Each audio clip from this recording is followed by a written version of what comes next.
Tu veux t'inscrire dans une salle de sport. C'est bien. Bonne décision. Hein? Bonne décision. Et donc, ouais, parce que s'entraîner à la maison, c'est pas très motivant. Ouais. Et ben, si vous voulez sauter le pas, dans cette nouvelle vidéo, je vais vous parler de comment choisir sa salle de sport. À tout de suite!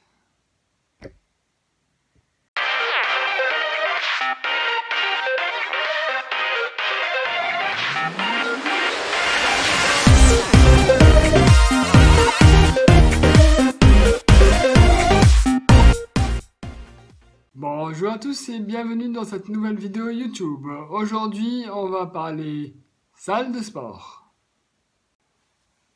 Cette vidéo s'adresse aux débutants et à tous ceux qui s'entraînent chez eux et veulent sauter le cap pour aller à une salle de sport parce que à la maison, forcément, le canapé et la télé, la motivation part très vite.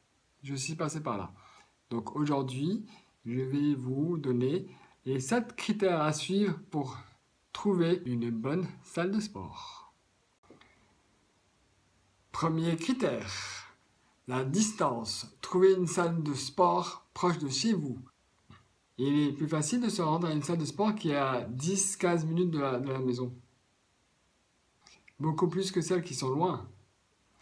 La démotivation peut facilement nous freiner quand il fait froid. 90% des personnes qui s'inscrivent à une salle de musculation finissent par ne plus y aller parce qu'il est facile de trouver des excuses.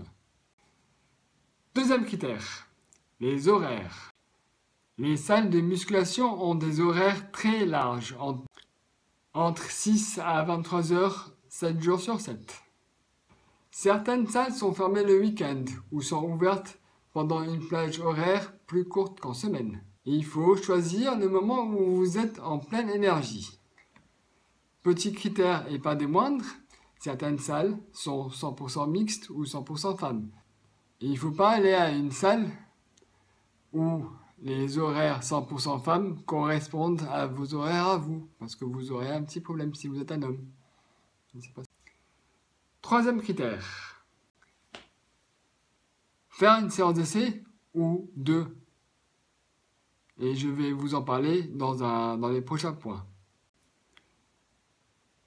Quatrième critère.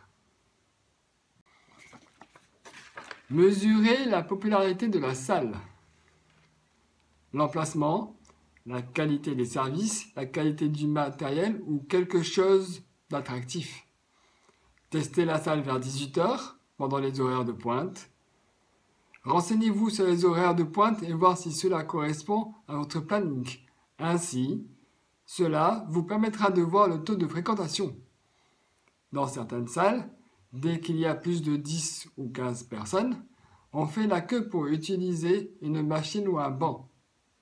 Cela est démotivant et rend votre séance moins efficace. Cinquième critère. Mesurer l'ambiance de la salle. Excusez-moi si je vais citer des noms, mais par exemple, à Capform, la salle était un peu sombre. Il n'y avait pas un nombre varié de machines, alors qu'à Eric Favre, là où je suis actuellement, il y a des machines sur le plateau musculation et il y a de l'espace entre chaque machine et la lumière rentre sur toute la façade de la salle. Sixième critère. Qualité et disponibilité du matériel. Pendant la période d'essai, faites une série sur chacune des machines pour voir si elles ne sont pas pourries. Mais aussi au niveau des poids. Il faut qu'il y ait le plus large choix de poids possible. Un écart de poids entre 1,5 et 2,5 kg maximum. Vous en aurez besoin quand vous utiliserez la surcharge progressive dans vos entraînements. Septième critère. Les services que propose la salle. Il faut qu'il y ait un coach à l'écoute, et ceci à n'importe quel moment de la journée. Il peut y avoir aussi comme autre service, par exemple dans la salle où je vais, un bar à protéines, un distributeur de boissons énergétiques, un espace détente, un service voiturier, très pratique, une salle de massage. Tout le confort qu'on peut espérer.